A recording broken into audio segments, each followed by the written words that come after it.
A sloth, a donkey, and a curious human. Send a prompt and see what they're doing. One hits record with a question on his mind. Two brothers pick it up, see what they find. Corn takes his time, Herman's got the facts. Back and forth, they never hold back. My weird prompts, come on in, that's where we begin. My weird prompts, glad you're here.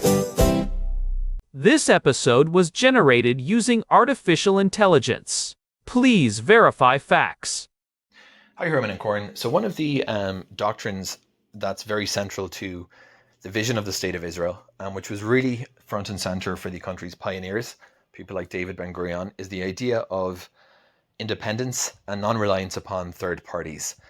This was very much something that Ben-Gurion was kept front and center, talked about, thought about, and it feels sometimes like that focus on this particular aspect of our national planning, our strategic planning, has been lost over time. It's very easy, I guess, when it's the good times, diplomatically speaking, to say, well, yeah, that was just those kind of early guys. They were a bit edgy.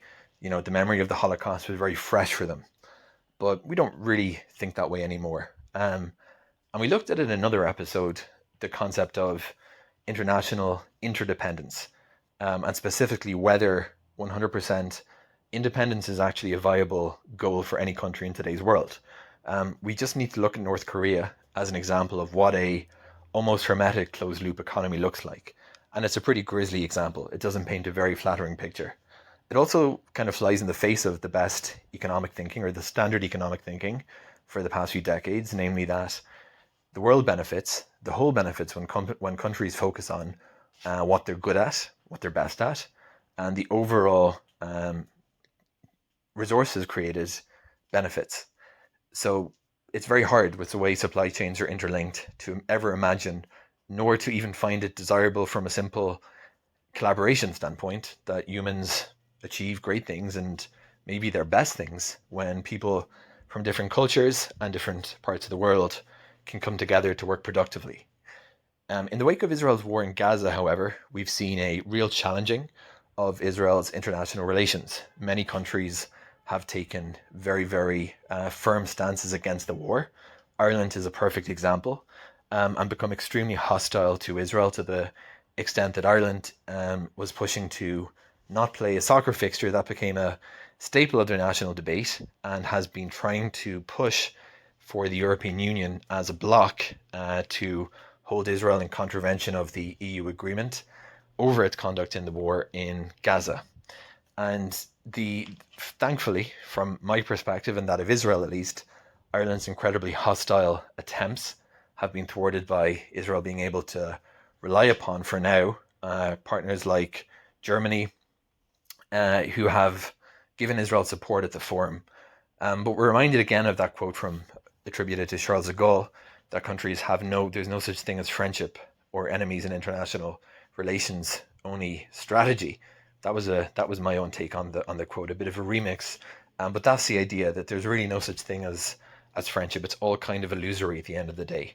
Countries just have interests, I think, was the correct end to that quote. So what I'd love to talk about today, or explore, is the concept of diversification in foreign relations. And I think that that's something which Prime Minister Netanyahu has been promoting and actually furthering in Israel's outreach around the world.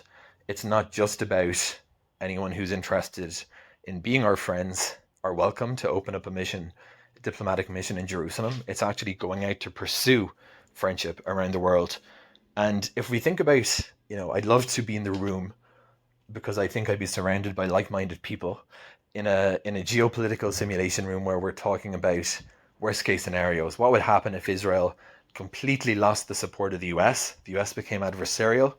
What about the EU? And what if the EU and the US became adversarial all at the same time, and Israel suddenly found itself, the diplomatic isolation we talked about previously would now seem like a cakewalk. In that scenario, how would that contingency play out?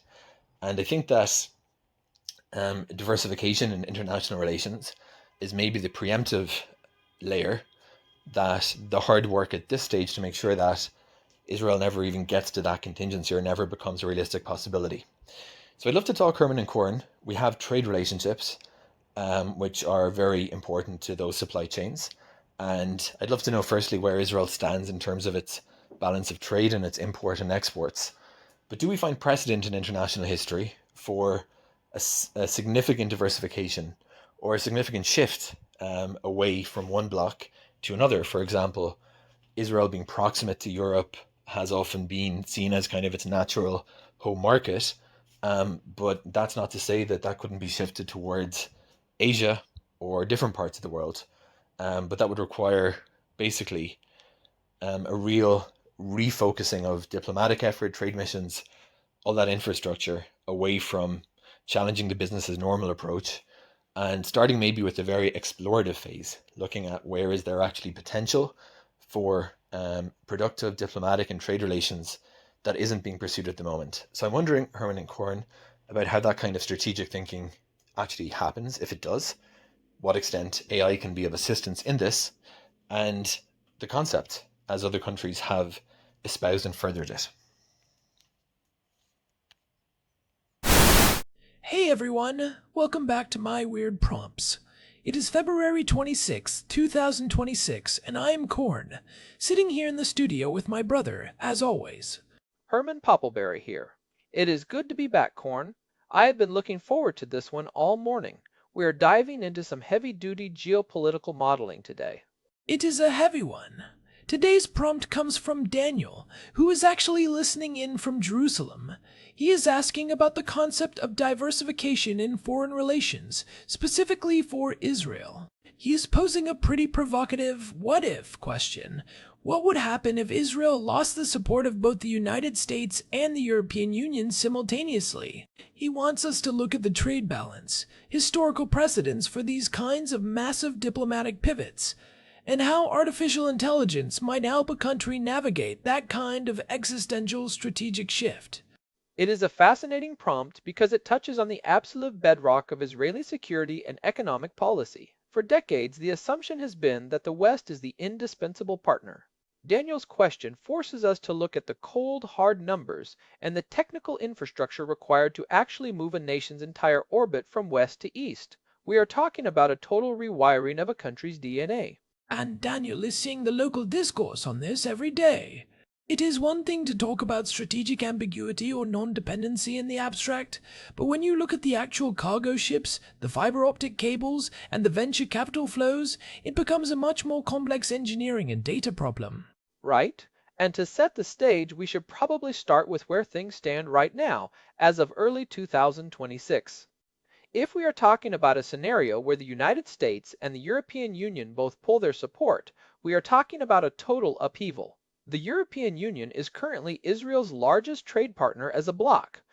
We are talking about over 30% of Israel's total trade in goods. Then you have the United States, which is the largest single country partner, especially when you factor in services and high tech. So if you lose both, you are essentially looking at a hole in the economy that covers more than 60 or 70% of your external interactions. That is not just a recession, Herman. That is a systemic shock. Let's dig into the trade balance first. What does the current breakdown look like, and where is the vulnerability? Well, the numbers from the 2025 fiscal year are quite telling. We saw Israel's exports of services continue to climb, often surpassing the export of physical goods. High-tech services, everything from cybersecurity to software as a service, account for more than 50% of total exports. The vast majority of those services are consumed by American and European companies. If those markets close, you cannot just ship that code to a different port. You need a whole new ecosystem of buyers who use the same standards, have the same security requirements, and, frankly, the same legal frameworks for intellectual property. And on the import side, I imagine that is where the immediate, lights-out risk lives. That is where it gets even more granular and dangerous. Israel imports a huge amount of machinery, electrical equipment, and raw materials from Europe. Think about the manufacturing sector in places like the Galilee or the Negev. If you are a factory in Haifa and your specialized precision parts come from Germany or Italy, and suddenly that trade agreement is gone or an embargo is in place, your production line stops.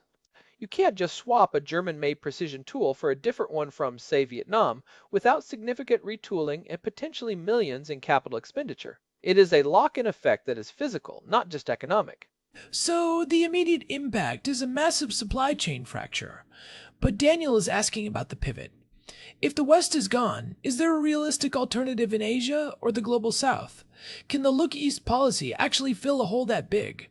This is where the strategic thinking gets really interesting. We have seen a steady increase in trade with Asia over the last decade. China and India are already massive partners.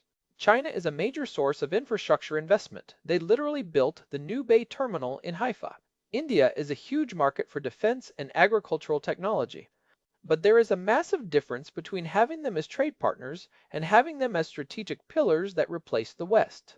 Right, because the United States provides more than just trade.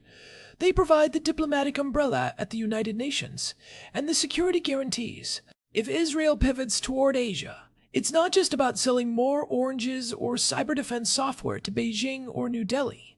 It is about whether those countries are willing or able to provide the same kind of international cover. And that is a huge gamble. China's foreign policy is generally transactional and focused on non-interference. They want stability for their Belt and Road Initiative, but they aren't necessarily looking to replace the United States as a security guarantor in the Levant. India is more aligned in terms of shared security concerns regarding extremism, but they also have to balance their own relations with the rest of the Middle East and their energy needs from the Gulf.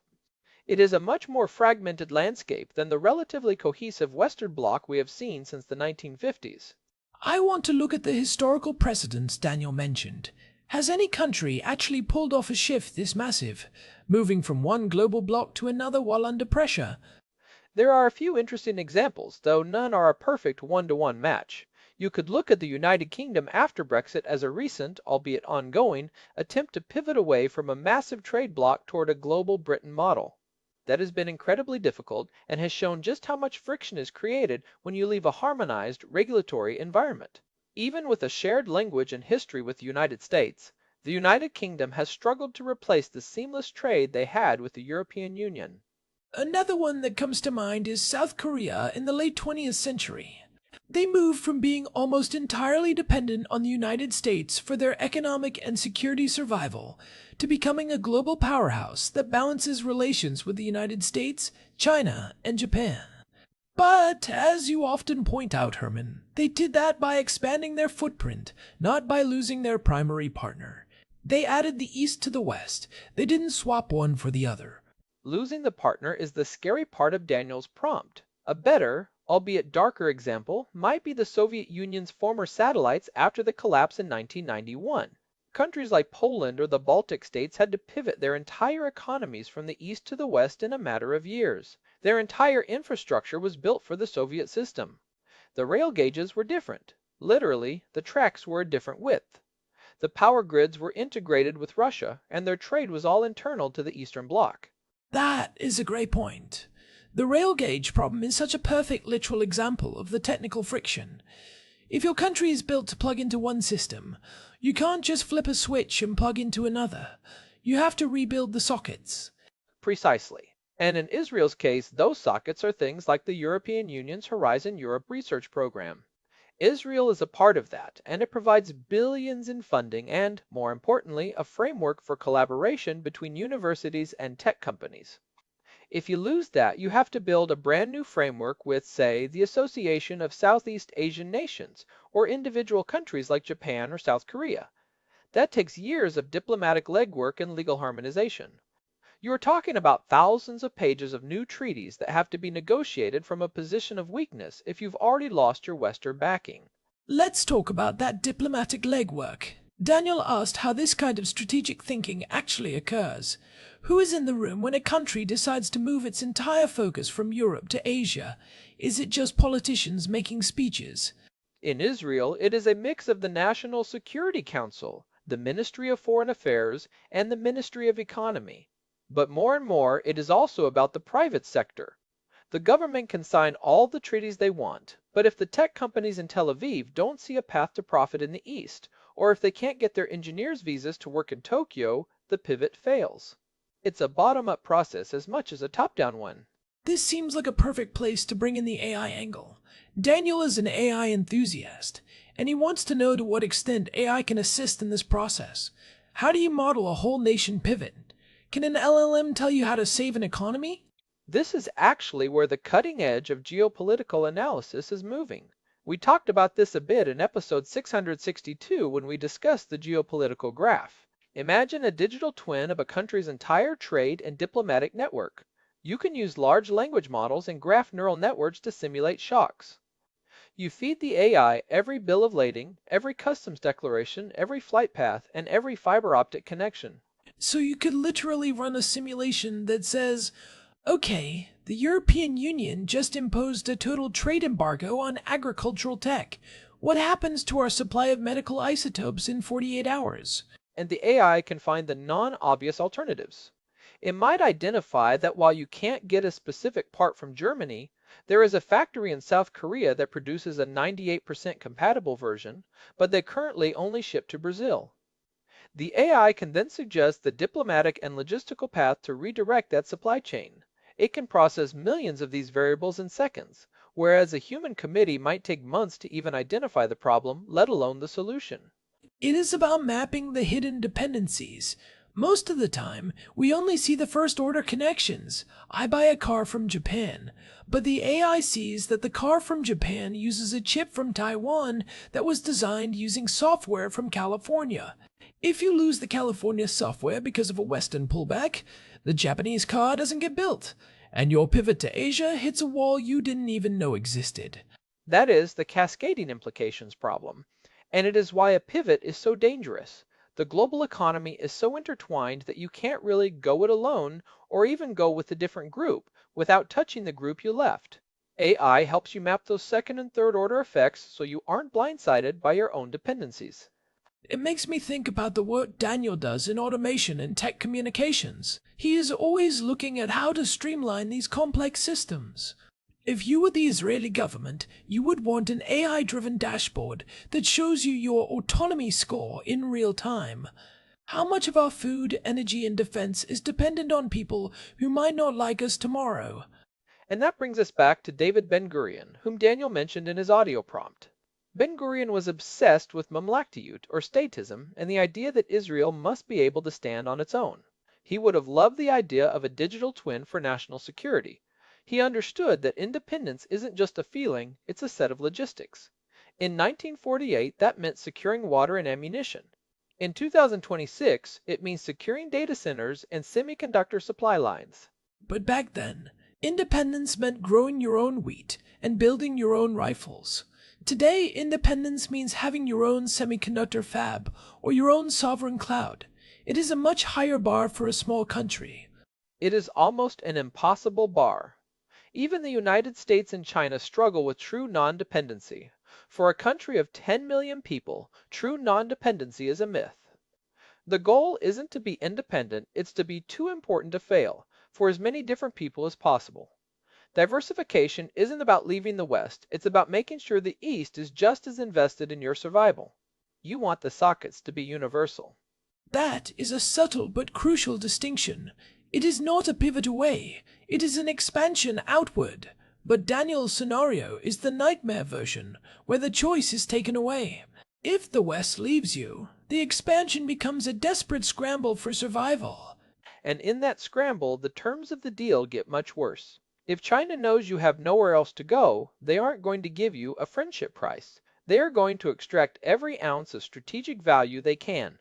We have seen this with other countries that have become overly dependent on a single non-Western power. You end up trading one set of dependencies for another, often with fewer human rights protections or democratic alignment.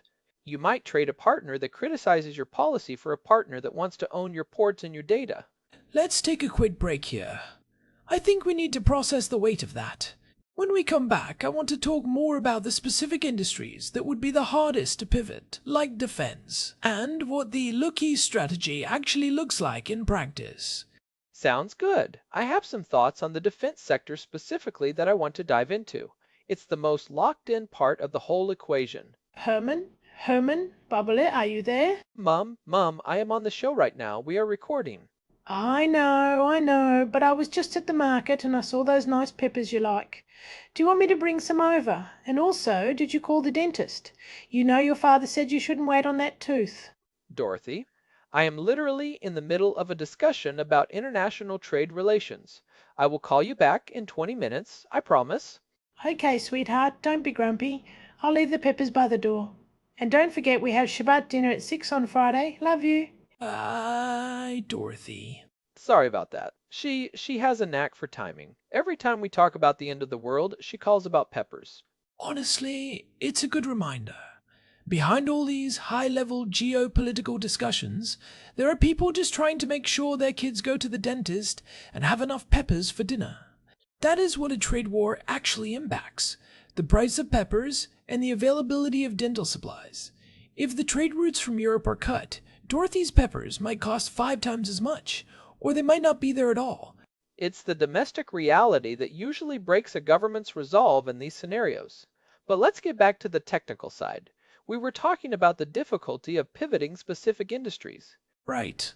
You mentioned defense. That seems like the big one. Israel's defense industry is deeply integrated with the United States, not just in terms of the $3.8 billion in annual military aid, but in terms of research and development. It is the interoperability trap. If your fighter jets are American F-35s, your radar systems are designed to talk to American satellites, and your missiles use American-made sensors, you can't just buy a Chinese jet and expect it to work with the rest of your fleet. You would have to replace the entire ecosystem: the maintenance crews, the software, the training manuals, the spare parts. That is a 30-year project, not a 3-year one. Without the US supply chain, the Israeli Air Force would be grounded within months due to a lack of specialized components. And what about the tech sector? If the European Union and the United States pull back, what happens to the venture capital? Most of the money flowing into Israeli startups comes from Silicon Valley or European investment funds. That is perhaps the most immediate kill switch. If the financial pipes are cut, the startup nation runs out of fuel in 6 months. Now, Daniel asked about the pivot to Asia. There is a lot of capital in Singapore, Hong Kong, and Tokyo. But those investors have a very different risk profile. They are also very sensitive to secondary sanctions. If the United States isn't just pulling support, but actively imposing sanctions, those Asian investors will vanish instantly. They aren't going to risk their access to the New York Stock Exchange for a piece of a Tel Aviv cybersecurity firm. So the simultaneous loss of the United States and the European Union is basically a total economic blockade in all but name. Even if they don't call it a blockade, the chilling effect on capital and logistics would act like one. Precisely. So, to answer Daniel's question about how strategic thinking occurs in this scenario, the first step is actually preventative diversification. You don't wait for the crisis to happen. You start building the bridges now so that you are never in a position where any one bloc has total leverage over you. You make yourself a multi-home nation. Which is exactly what we have seen with the Look East policy over the last few years. Israel has been very aggressive about building ties with India, specifically. The relationship with Prime Minister Modi has been a cornerstone of this. It is a strategic partnership that covers agriculture, water tech, and defense. And India is a great partner for this because they also value their own strategic autonomy. They don't want to be told who they can and cannot trade with. By building that bridge, Israel creates a relief valve. If things get tight with Europe, they can lean harder into the Indian market. We saw this with the I2U2 group: India, Israel, the UAE, and the United States. It was an attempt to create a new west to east corridor. But again, it's about scale. The Indian economy is massive and growing, but it doesn't yet replace the sheer purchasing power and high-end technological synergy of the Western Bloc. If you lose the US and EU, India can't just absorb all of Israel's high-tech exports overnight. Not yet. But this is where the AI comes back in. If you are a strategic planner in the Prime Minister's office, you are looking at the growth curves. You are using predictive modeling to ask, in 2040, where will the center of gravity be? If the AI tells you that the Indo-Pacific will represent 50% of global gross domestic product by then the pivot isn't a scramble. It is just smart long-term planning. You are moving toward the future rather than clinging to the past. It's like what we talked about in episode 474 regarding the price of autonomy. There is a cost to not being dependent. You might have to accept slower growth or higher costs in the short term to build that redundant infrastructure. It's like paying for an insurance policy you hope you never have to use. You buy the more expensive Indian-made component now, so that you aren't stuck if the European one disappears later. And that is a hard sell for a politician who has an election in 2 years. I want to make your life 10% more expensive today so that we are safer in 20 years is not a winning slogan. This is where the tension between technical strategic thinking and political reality becomes a real problem. Most voters care about the price of peppers today, not the trade balance in 2046. Let's look at another country that has done this well. Singapore is often cited as the gold standard for this kind of multi-aligned diplomacy. They are a tiny island with no natural resources, yet they are essential to both the West and the East. Singapore is the master of being the useful middleman. They host American naval vessels while being one of China's largest investors. They have free trade agreements with everyone. Their strategic thinking is based on the idea of being a global city-state rather than a regional player. They make themselves indispensable to everyone's supply chain. If Singapore disappears, everyone's economy takes a hit. Could Israel adopt that model, being the Singapore of the Middle East? That was the dream in the 1990s during the Oslo years. The idea was that Israel would be the high-tech hub for the entire region. The Abraham Accords were a massive step back toward that vision. By normalizing relations with the United Arab Emirates, Bahrain, and Morocco, Israel opened up a whole new corridor of trade and cooperation that doesn't rely on the European Union. You can now fly from Tel Aviv to Dubai and then on to Mumbai or Singapore without ever touching Western airspace. Those startup embassies we talked about in episode 452, that was such a fascinating look at how diplomacy is changing. It's not just about ambassadors in fancy suits. It's about tech liaisons helping a startup in Dubai use Israeli irrigation tech. It's functional diplomacy. That is boutique diplomacy. It is granular, it is functional, and it builds deep roots that are harder to pull up than a single political treaty. If the Emirati government is using Israeli tech for their food security, they are going to be much more hesitant to join a boycott. You create a web of mutual dependence. So, the answer to Daniel's question about the massive refocusing of diplomatic efforts is that it is already happening, but it's happening at the edges. The core is still very much Western-facing. To truly pivot would require a level of national mobilization that we haven't seen since the founding of the state. It would be a Ben-Gurion moment. It would mean changing the education system to prioritize Asian languages like Mandarin or Hindi. It would mean changing the legal system to be more compatible with Eastern trade law. It would mean a total reorientation of the national psyche. Right now, most Israelis look at themselves as part of the Western world. To change that is a generational task. You are asking people to change who they think they are. It's also a data task. Imagine the sheer amount of information you would need to remap your entire trade network. Every single tariff, every single shipping route, every single regulatory standard for every single product. This is where AI isn't just helpful, it is mandatory. A human being cannot hold the entire global trade graph in their head. You need a geopolitical operating system. And you have to account for the adversarial AI on the other side. If you are trying to pivot, your rivals will be using their own AI to identify your new vulnerabilities and move to block them. If you try to open a new trade route through the Red Sea, they might use predictive models to see where they can most effectively disrupt your logistics. It becomes a high-stakes game of algorithmic chess. Algorithmic chess with the survival of a nation on the line.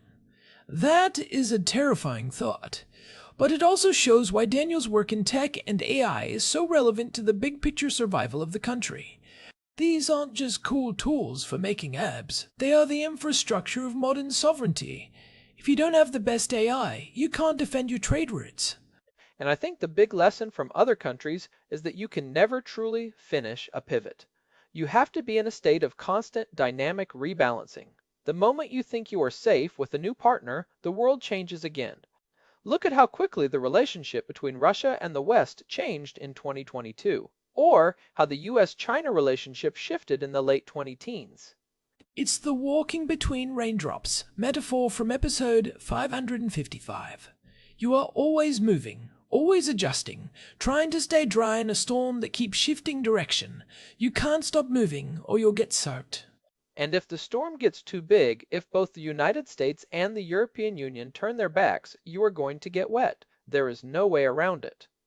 The goal of the pivot is just to make sure you have a change of clothes and a dry place to go when the rain stops. You need a backup plan for your backup plan. That is a sobering way to look at it, but I think it's the most realistic one. Daniel's prompt forces us to confront the fact that the special relationship with the West is a choice made by both sides every day. It is not a law of nature. It's a political and economic agreement that requires constant maintenance. And being prepared for that choice to change is the mark of a mature state.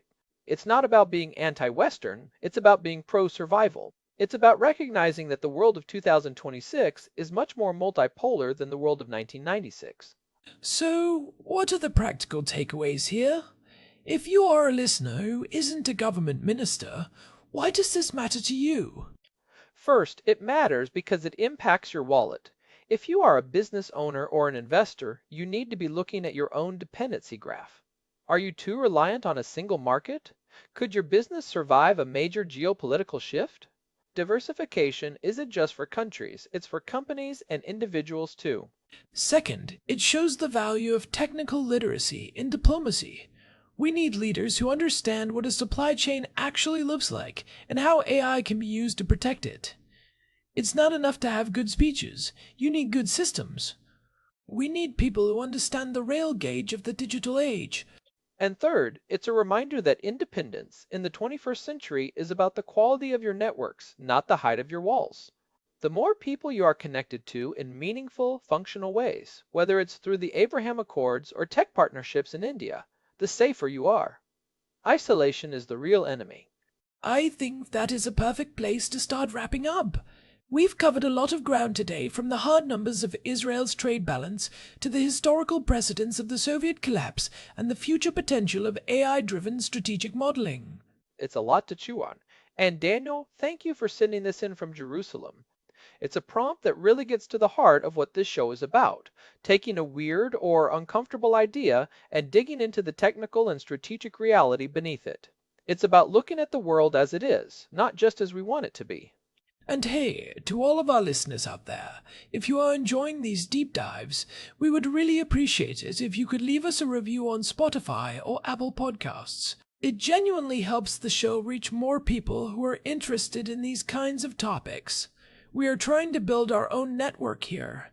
It really does. We love seeing the community grow and hearing your feedback. You can find all of our past episodes, including the ones we mentioned today, like episode 662 on the geopolitical graph, or episode 501 on the United States footprint in Jerusalem, at myweirdprompts.com. We have a full archive there, and you can also find our RSS feed if you want to subscribe. And if you have a prompt of your own, maybe something about the future of AI in your own industry or a what-if scenario you've been mulling over, send it to us at showmyweirdprompts.com. We would love to hear from you. We might even give you a shout-out on the show. Also, a quick shout-out to Suno for our show music. It's always amazing to see what that AI can pull together. It really captures that tech meets geopolitics vibe we are going for. It sets the mood perfectly. Alright, I think that is it for today. I need to go call my mother back before she sends a search party with those peppers. I don't want to deal with the domestic supply chain crisis of my own. Good luck with that, Homan. Tell Dorothy we say hi. Thanks for listening, everyone. This has been My Weird Prompts. Until next time, stay curious and keep prompting. Goodbye. Bye, everyone. This episode was generated using Gemini Flash 3. Text-to-speech engine was Chatterbox. Thanks for listening to our show, My Weird Prompts, where our thoughts go from slow takes to facts on cue. We change and follow through. My weird prompts, that's the flows from sloth